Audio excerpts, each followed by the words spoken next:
Superheroes today aren't everyone's lives. They're in comic books, television, movies. Some are even tattooed on the people. But with all these commonplaces, there is something that most people forget, and that is they are fictional characters. But there is one superhero whose creation is based on personal experiences from a teenager in Tennessee. Chris Miller is your basic 14-year-old. He is active in his church, hangs out with his siblings and other family members, and listening to music. But there is one side of Chris most people don't know. He is a real-life superhero.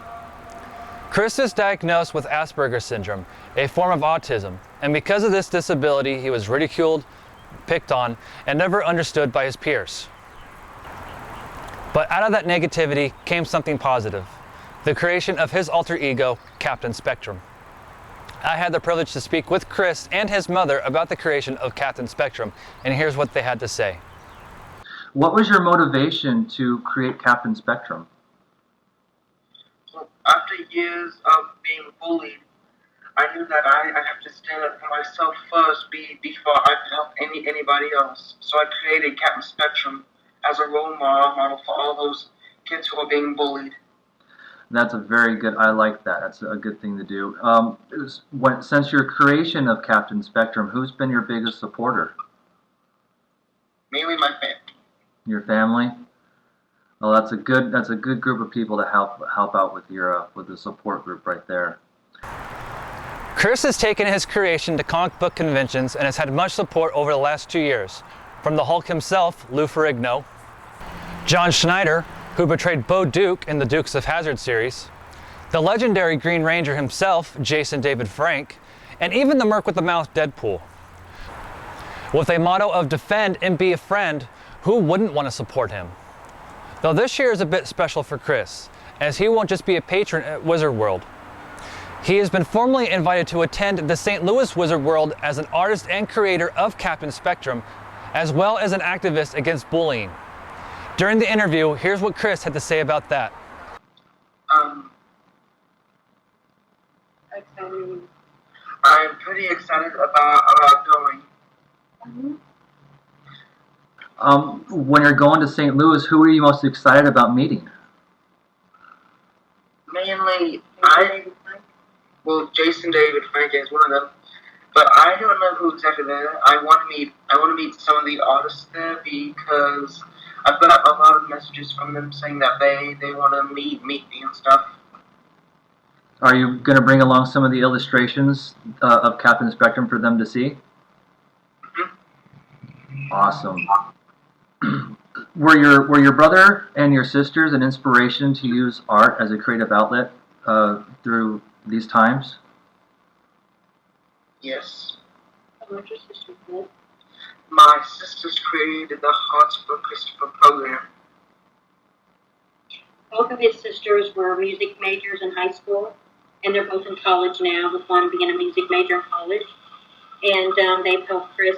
His oldest sisters are writers, as well as his oldest brother loves to write. And they help Chris some with his stories and help, feed off ideas with him. And he's recently working on a new story with Captain Spectrum. And instead of, using just his, we're actually meeting other people who have been bullied and using some of their stories to incorporate that into actual little books to go with the other one.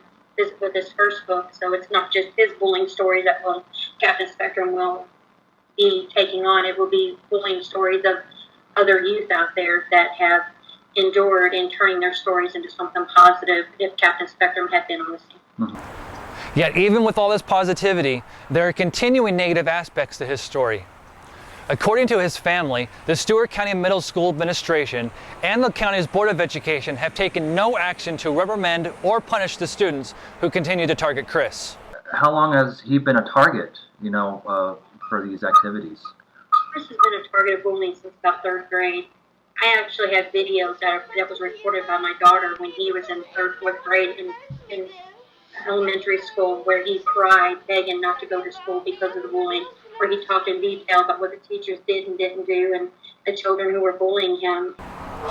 After making several attempts to contact the school's administration, the County Board of Education, along with several other offices, I was only able to receive no comment or no response back. Due to the bullying, Chris is currently homebound, and his mother is having him held back to redo the 8th grade because of his lack of instruction.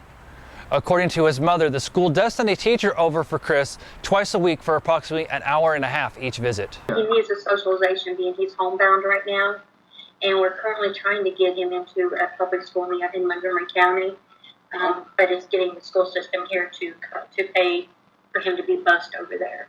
And that's one reason I have an attorney to try to get him into a different public school. We've had 3 attempts at this school, and they still, refuse to acknowledge it.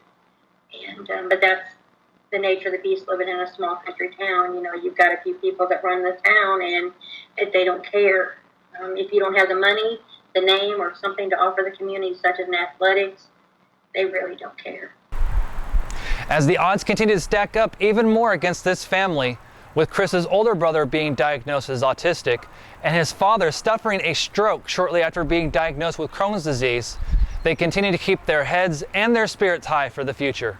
Tell them what you want to tell everybody, and what would you say to other kids out there that are thinking about, possibly... I would like to thank everyone who has followed me and who has been supporting me. What would you say to the kids out there that might be thinking of committing suicide? It's not worth it.